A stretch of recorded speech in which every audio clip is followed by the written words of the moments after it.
are the group members: Casey Ann Emeterio, Victor Angelo Castro, Lester Franco, Aaron John De Vera, Jan Anthony Tabajen, Reyna Linduldulao, and Aaron Bravo.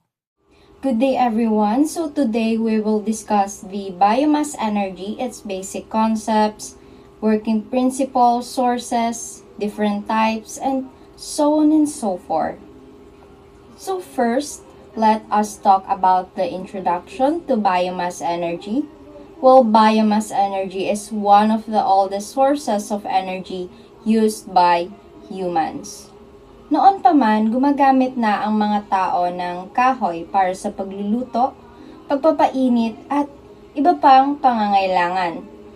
Well, as technology improved, biomass was developed into a modern renewable energy source that can generate electricity, heat, and fuel. Kapag sinabi nating biomass, it refers to organic materials coming from plants, animals, and waste materials that can be converted into useful energy. Well, instead of throwing these wastes away, they can be processed and transformed into electricity or fuel. Sa history ng biomass, nagsimula ito sa simpleng pagsusunog ng kahoy. But today, modern biomass technologies already use agricultural waste, animal waste, and even garbage to produce cleaner and more efficient energy. Well, biomass energy is important because the world is now facing problems such as climate change, pollution, and depletion of fossil fuels like coal and oil. Renewable energy sources like biomass help reduce greenhouse gases emission that provide a more sustainable source of power. Well, another importance of biomass is waste management. Instead of letting agricultural and food waste rot in landfills, these materials can be converted into energy. So nakakatulong ito both sa environment at sa energy production. Now let us define biomass. The word biomass came from the words bio, meaning life, and mass, meaning material. Therefore, biomass refers to any organic material that comes from living organisms such as plants and animals. Examples of biomass include wood, rice husks, coconut shells, animal manure, food waste, and crop residues. These materials contain stored chemical energy from the sun. Habang lumalaki ang plants, through photosynthesis, they absorb sunlight and store energy inside their cells. Kapag ginamit o sinunog ang biomass, the stored energy is released as heat or electricity. Biomass is also considered as a renewable biological resource because plants and organic materials can naturally grow and reproduce again. Unlike fossil fuels that take millions of years to form, biomass resources can be replaced in a shorter period of time. Well, for example, farmers can grow more crops, trees can be replanted, animal waste is continuously produced, food and agricultural wastes are generated daily. That is why biomass is classified as a renewable energy. Forest residues are materials collected from forests and wood industries. Examples are wood chips, sawdust, tree branches, bark. While these residues are usually produced from logging and wood processing industries, while they can be converted into wood pellets or directly burned as fuel in biomass plants. Animal waste such as manure from cows, pigs, and chickens can also be used as biomass. Well, through a process called anaerobic digestion, microorganisms break down the waste and produce biogas, which contains methane gas. The methane can be used for cooking, heating, electricity generation. This method is commonly used in farms and rural areas. Last but not least is energy crops. Energy crops are plants especially grown for energy production. Examples include bamboo, switchgrass, and miscanthus. While these crops grow quickly and produce large amounts of biomass material, they are harvested and processed into biofuels and electricity. Now that we already understand the basics of a biomass power plant, let us now discuss how biomass energy actually works and how it is converted into electricity that can be used in our homes, schools, and industries. First, let us talk about the biomass energy process. Biomass energy starts with the collection of biomass materials. These materials are usually organic waste such as agricultural residues, wood chips, rice husk, corn stalks, animal manure, food waste, and even biodegradable garbages from household and industries. Instead of simply throwing away this waste, they are gathered and used as fuel for energy production. This helps reduce environmental pollution while also providing renewable source of energy. After the collection process, the biomass materials are transported to biomass power plants or processing facilities. Proper transportation is important because materials must be delivered efficiently and safely. Once delivered, the biomass is stored in controlled areas to keep it dry and prevent decomposition before it is processed. Good storage conditions are necessary because excessive moisture can reduce the efficiency of energy conversion. Now let us move on to the different biomass conversion methods. These are the processes used to transform biomass materials into usable energy. The first method is combustion. Combustion is the simplest and most common method. In this process, biomass materials are directly burnt in the presence of oxygen to produce heat. This heat is then used to boil water and generate steam. Combustion is widely used because it is simple and effective, especially in large-scale electricity production. The second method is gasification. In gasification, biomass is heated in very high temperature but with only a limited amount of oxygen. Instead of completely burning it, the biomass is converted into a combustible gas called syngas or synthesis gas. This gas contains carbon monoxide, hydrogen, and methane, which can be used to fuel engines, turbines, or generators to produce electricity. Third method is pyrolysis. Pyrolysis is similar to gasification, but the process happens without oxygen. Biomass is heated at a very high temperature and broken down into bio-oil, syngas, and charcoal or biochar. The bio-oil can be refined into liquid fuel, while the syngas can also be used for electricity generation. Pyrolysis is considered useful because it produces multiple valuable products from biomass materials. The fourth method is anaerobic digestion. This process uses microorganisms or bacteria to break down organic waste in the absence of oxygen. During digestion, gas called biogas is produced. Biogas mainly contains methane, which can be burnt as a fuel to generate electricity and heat. The fifth method is fermentation. Fermentation uses microorganisms such as yeast to convert sugars and starches from biomass into alcohol, particularly ethanol. Ethanol can be used as biofuel for vehicles or energy production. Crops such as sugarcane, corn, and cassava are often used in this process. Now that we understand the different conversion methods, let us discuss the electricity generation process in a biomass power plant. The first stage is the heat production.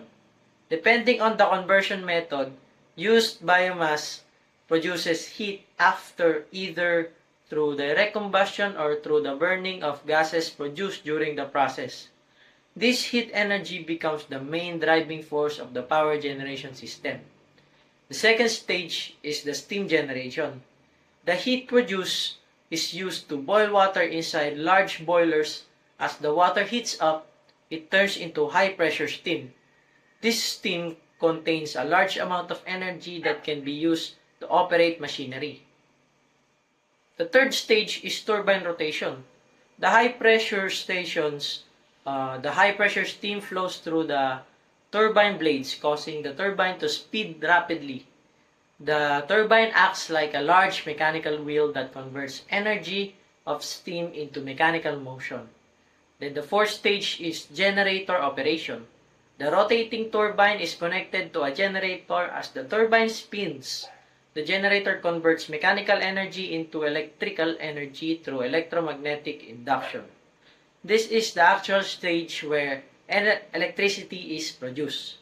Finally, let us discuss the energy distribution system after electricity is generated.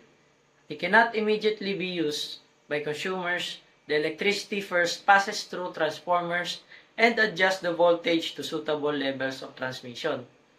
Next is the grid connection.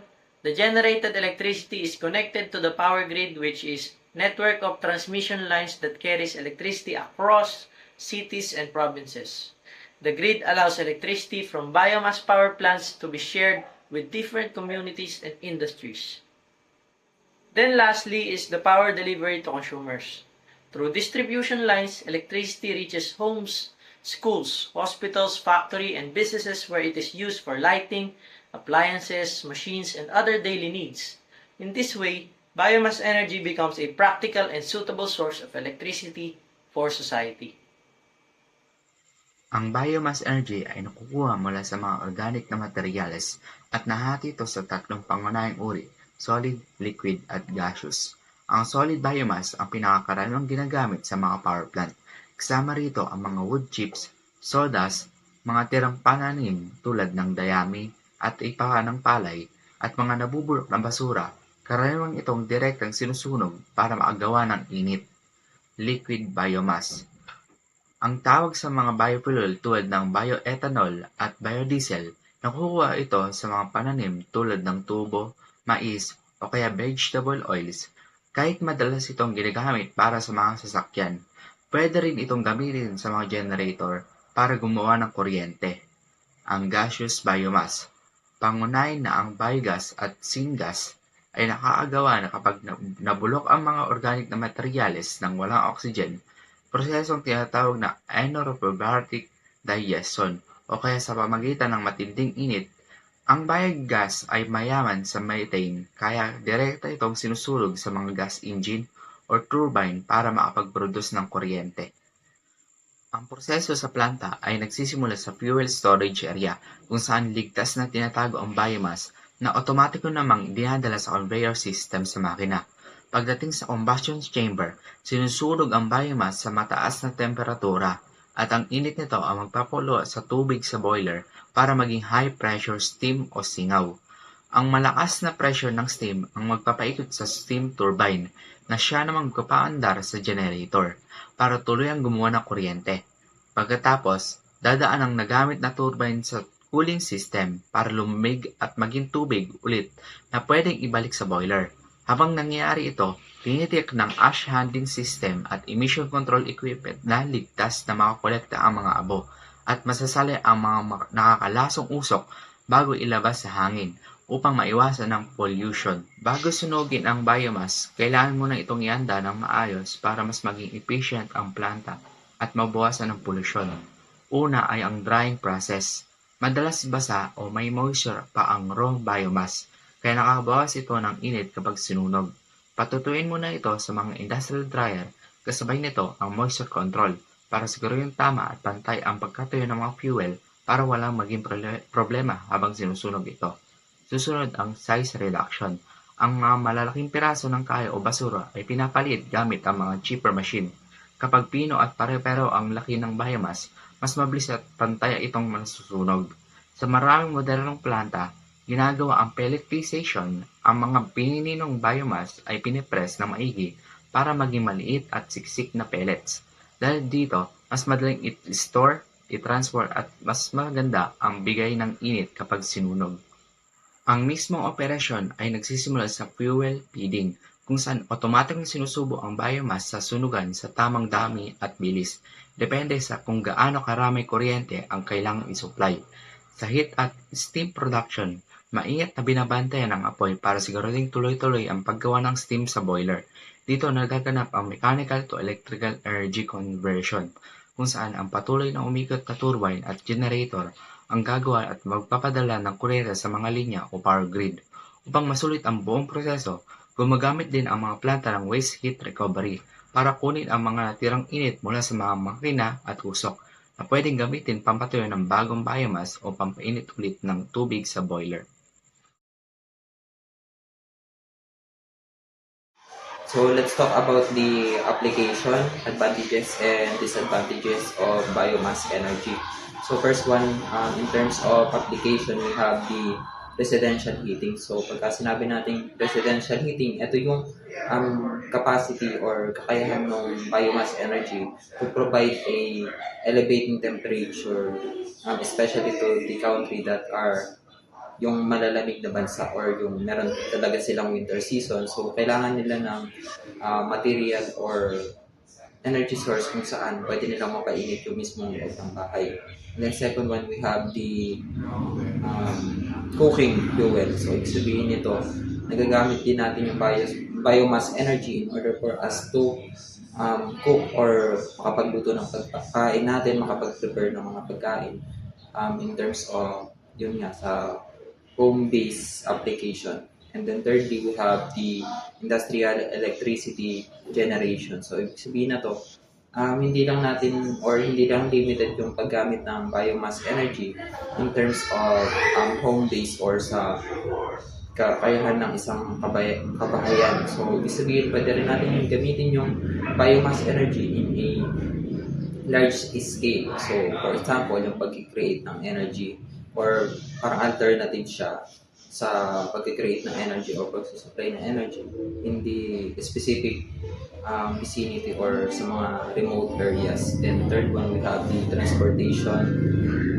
biofuel. So, ibig sabihin lang nito, pwede natin gamitin yung mismong biomass energy in order for us to eliminate or make an alternative sa transportation fuel natin. So, tinatawag itong transportation biofuel. So, next one, we have the agricultural application or yung kakayahan ng biomass energy to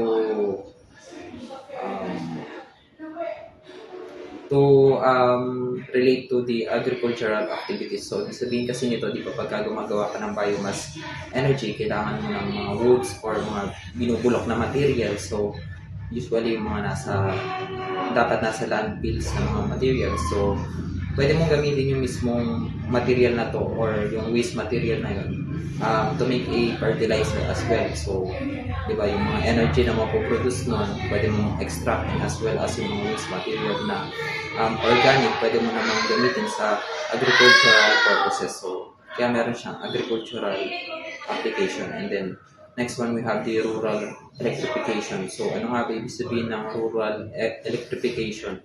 So, pagka electrification in terms of rural area or usually mga remote areas. So, ito yung pwede mong gamitin alternative para hindi ka na mag-connect sa mga grid type energy or mga utilities kung saan.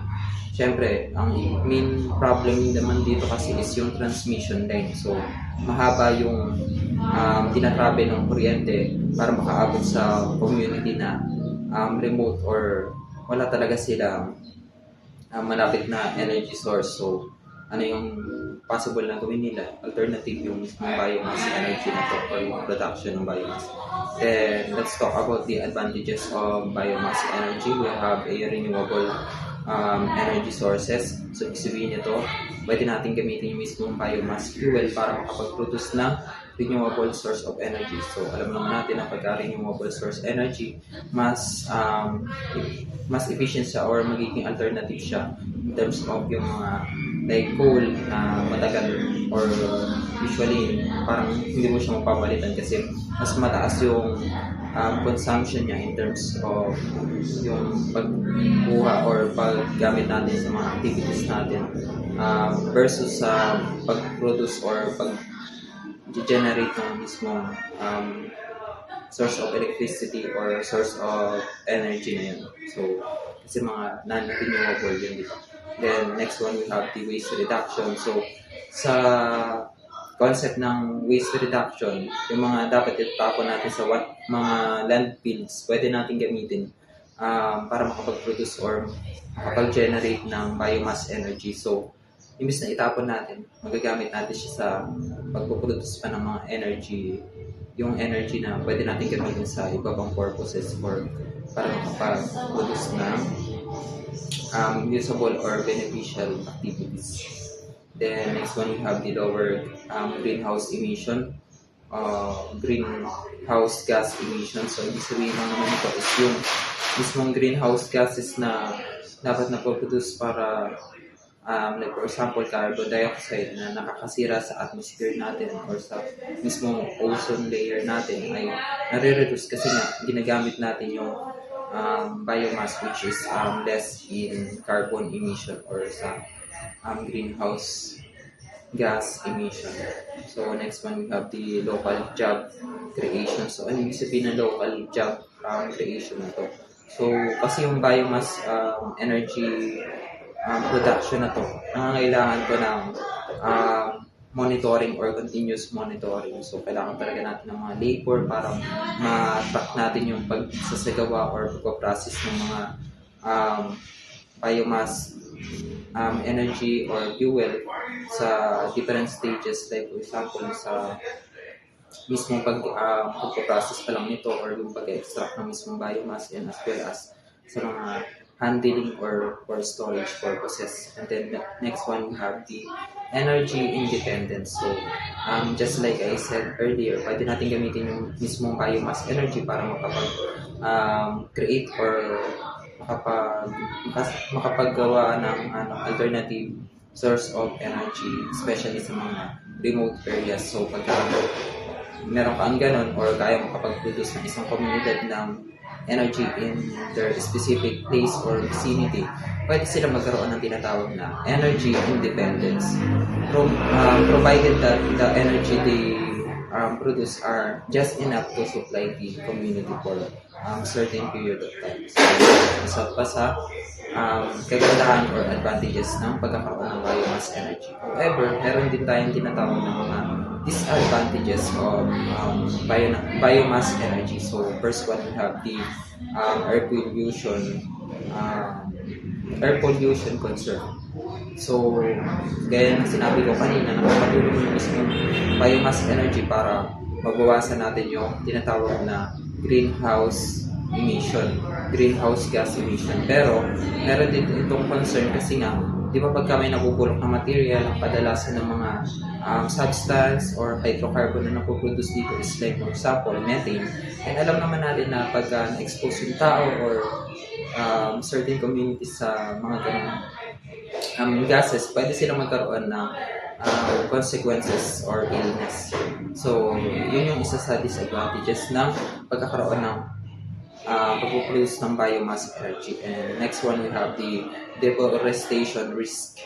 So, ibig sabihin kasi, pagka kasi gusto mong produce ng biomass energy, ang isa sa pinaka or possible na gamitin mong materials is wood. And alam naman natin na yung woods, pagka nabulok siya, so organic pa rin yun, pwede siyang decompose. And kung gusto mong magkaroon ng mass production ng biomass energy, ang kadalasan or usual na may isip mo is yung pagkuha sa forest para i-convert yung wood into a biomass energy.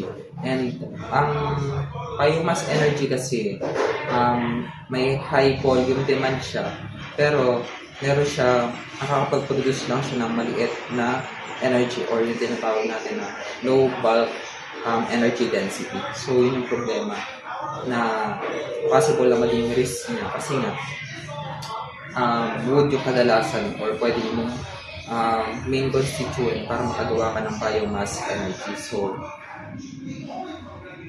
magkakaroon siya ng environmental impact like the deforestation. Then, next one, we have the cost of land use. So, ano yung sabihin ng cost of land use na to? So, syempre, para makapag-create ka ng biomass energy, kailangan mong gumawa ng like example, mga storage or handling facilities. And magko-consume yun ng land or land use. Pero, kasi sinabi ko kanina, may low bulk energy density yung biomass and energy. So, ibig sabihin nun, kailangan mo na malaking volume ng storage room para lang makapag-produce ng just a fraction of that amount na mako-convert mo into biomass energy. Usually, it is around 20 to 40% lang mako-convert mo na energy sa total volume na naka-stored in that particular facility. And next one, we have the storage and handling issue. So, ito yung pinaka-last na kailangan nating address in terms of a biomass energy production. So, in terms of storage, kaya na sinabi ko kanina, kailangan mo ng malaking volume. So, mag-consume mo ng malaking land use. And as well as, kailangan mo rin ng yung mga katauhan mo or kung sakaling gusto mo mag-create ng business na in terms of biomass energy extraction, kailangan mo ng mga safety rules or precaution regarding to the proper handling of a biomass energy.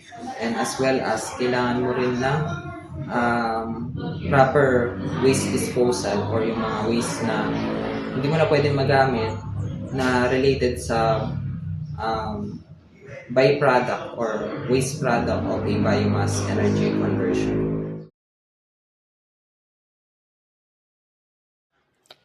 The environmental effect of biomass energy.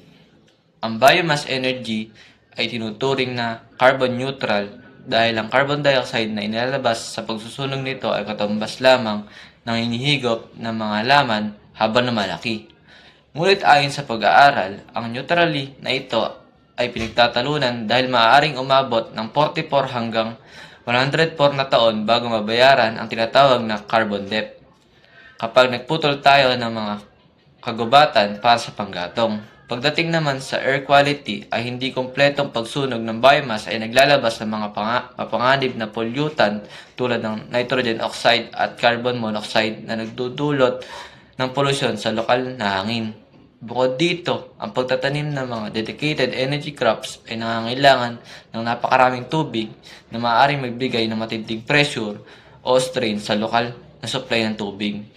Maaari ring makaapekto ang biodiversity dahil sa pamaraan ng pagkuha ng mga biomass materials na sumisira sa natural na balanse ng kapaligiran.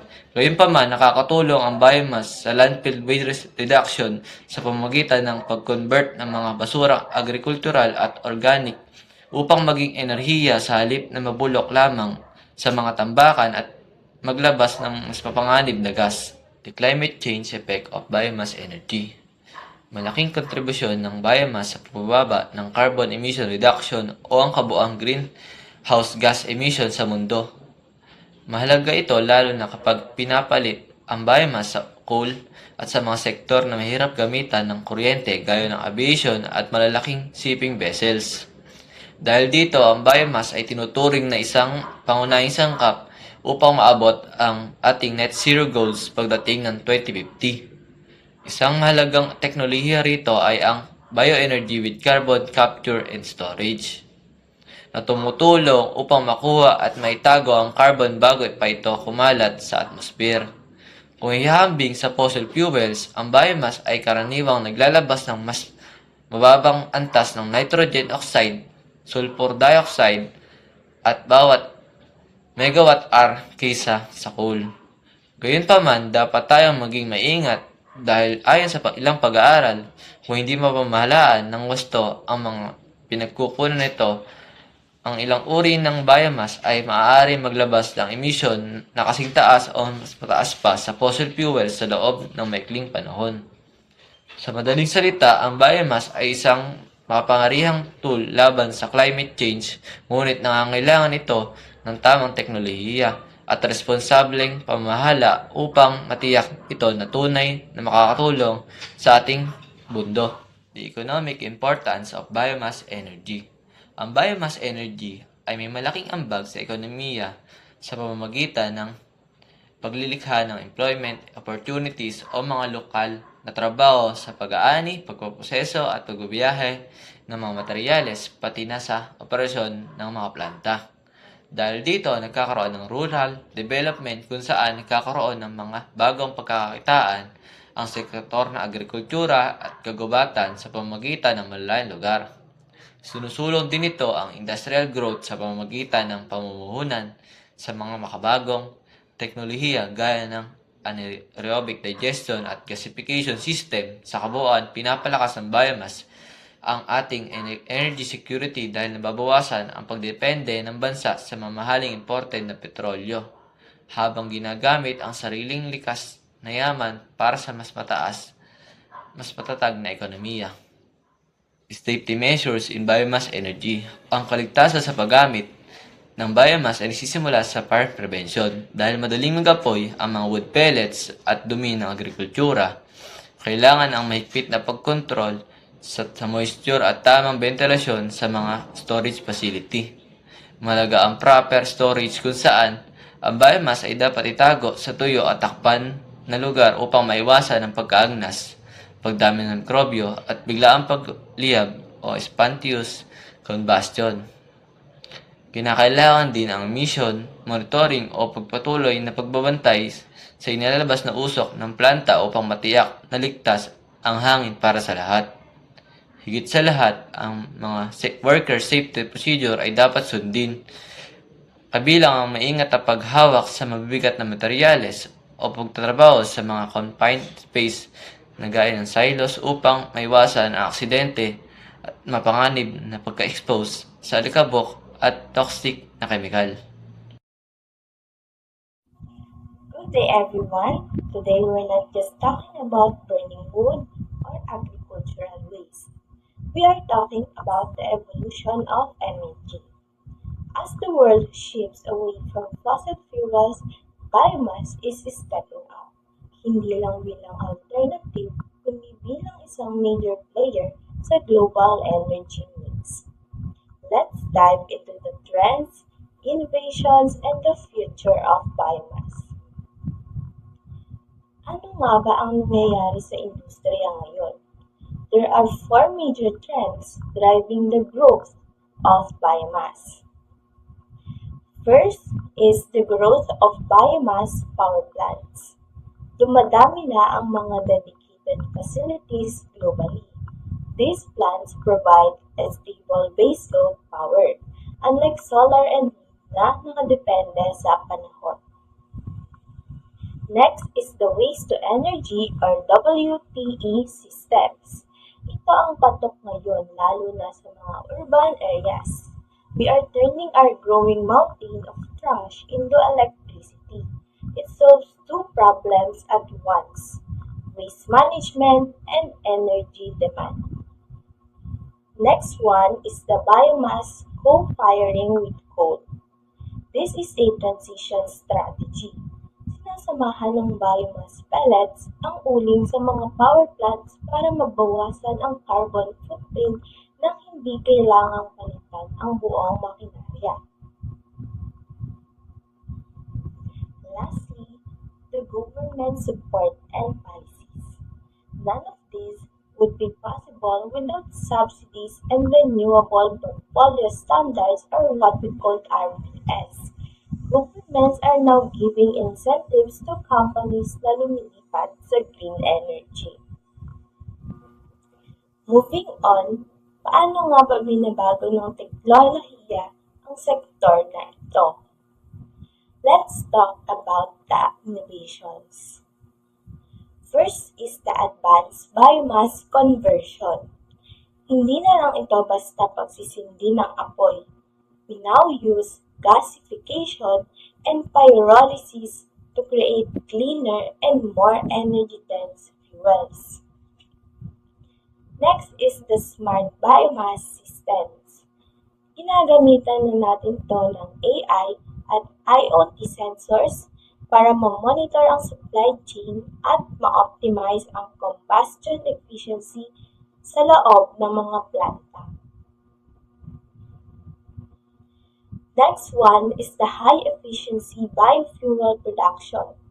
We are moving towards second and third generation biofuels. Ibig sabihin, gumagamit na tayo ng non-food crops at algae, kaya hindi na tayo nakikipag-agawan sa food supply ng mundo. Lastly, the carbon capture technology, specifically the BECCS, or what we call the bioenergy with carbon capture and storage. Kaya nitong gawing carbon negative ang proseso. Hinihigop nito ang carbon mula sa mga atmosphere habang nagbibigay ng kuryente. Tapos na tayo sa trends, innovations ng biomass. Ngayon magtungo tayo sa future. So, ano naman ang kinabukasan para sa biomass? First is the sustainable fuel production. Biomass will be the key to decarbonizing hard-to-abate or abate sectors gaya ng aviation at shipping through sustainable aviation fuel or what we call SAF. Next is the expansion of biomass in markets. In the coming years, mas lalawak pa ang trading ng biomass pellets at liquid biofuels sa international market, making it a globally recognized commodity.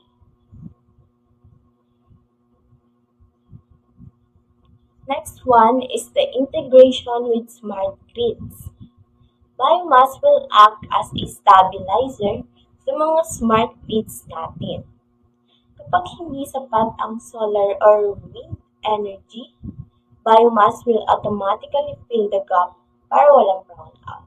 Kumbaga, yung biomass yung magiging kapalit ng solar or wind energy.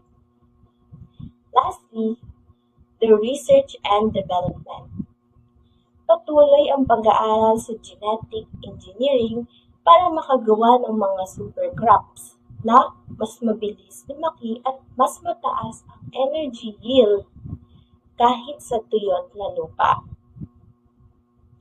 So, to wrap it up, biomass is no longer the traditional energy or yung mga nakaraan. So, it is a high-tech, carbon negative, and essential piece of our sustainable future. Transitioning to biomass is not just a trend. It is a necessity for a greener planet. So that's all for my report. Thank you for listening.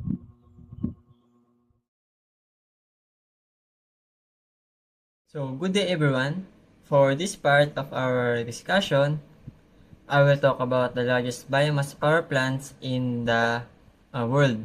So, una ay discuss muna natin ang largest biomass power plants around the world. So, the first one is the Drax Power Station in the United Kingdom. So, this power plant is one of the most well-known biomass facilities today. Originally, gumagamit ito ng coal bilang pangunahing fuel source, pero dahil sa environmental concerns at pagtaas ng demand for clear energy, nag-transition sila from coal to biomass. So, ngayon, gumagamit na sila ng wood pellets para makapag-produce ng electricity. Ang magandang epekto nito ay nababawasan ng carbon emission kumpara sa traditional coal plants. So, isa ito sa mga pinakamalaking halimbawa kung paano pwedeng gawin mas sustainable ang dating coal power stations without completely shutting them down. And next is the Alholmenskraft Power Plant located in Finland. Ang power plant na ito ay kilala bilang isang cogeneration biomass facility. Ibig sabihin, sabay itong nagpo-produce ng electricity at heat energy. Kaya mas efficient na paggamit ng fuel. So, ginagamit nilang fuel ay mostly forest residues tulad ng wood chips, bark at iba pang tira mula sa forestry. Sa halip na itapon ang mga ito, ginagawa din silang source of renewable energy. Dahil ito, mas napapakinabangan ng natural resources habang nababawasan din ang waste materials. The third one is the Iron Bridge Power Station in the United Kingdom. Katulad ng Drax, ang Iron Bridge ay dumaan din sila sa Renewable Energy Transition Project. Dati rin itong coal-fired power plant pero nag-shift sila into biomass fuel para maging mas environmental friendly.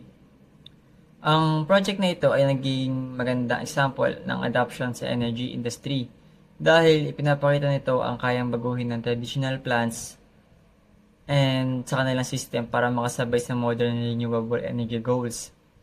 So, dahil sa paggamit ng biomass, mas bumababa ang greenhouse gas emissions habang tuloy pa rin ang production ng electricity. The fourth one is the Polanyic Biomass Power Plant in Poland. Isa ito sa mga pinakamalaking agricultural biomass facilities sa Europe.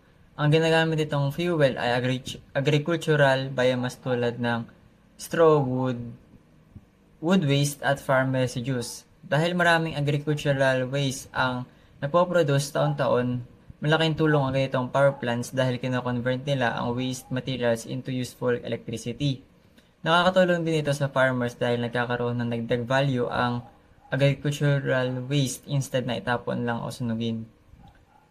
So, now let's move on in the biomass energy in the Philippines.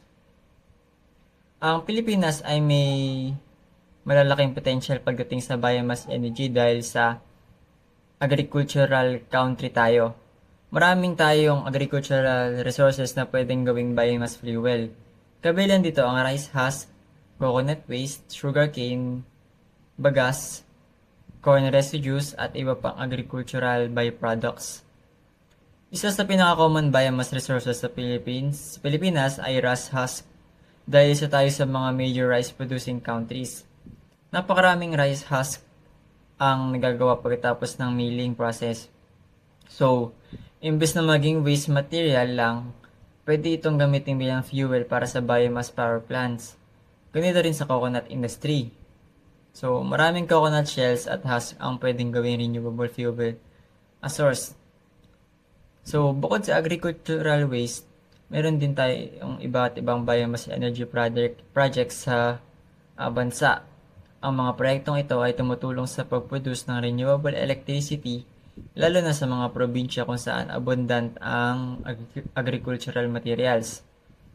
So, dahil dito, nakakatulong ang biomass plants hindi lang sa energy production, kundi pati na rin sa job creation para sa local communities at farmers. So, malaki rin ang role ng government renewable energy program sa pagdevelop ng biomass energy sa Pilipinas. Sa pamamagitan ng renewable energy policies, hinihikayat ng gobyerno ang mga investors at companies na magtayo ng biomass projects. Ang goal nito ay mabawasan ang independence ng bansa sa imported fossil fuels at mas mapalawak ang paggamit ng renewable energy resources. Pero kahit maraming advantages ang biomass energy, meron pa rin itong challenges. Isa sa pangunahing problema ay ang mataas na cost ng pag-build at pag-maintain ng biomass facilities. Kailangan din ng maayos na transportation at collection system dahil ang agricultural waste ay kadalasan galing sa iba't ibang locations. May environmental concerns din kapag hindi sustainable ang pagkuha ng biomass resources. So, sa kabila ng mga challenges na ito, marami pa ring future opportunities ang biomass energy sa Pilipinas. So, habang mas lumalaki ang demand para sa renewable energy, mas nagiging mas mahalaga ang biomass bilang alternative source of electricity. So, sa tamang technology, government support at proper management, malaking tulong ito sa energy security at environmental sustainability ng bansa.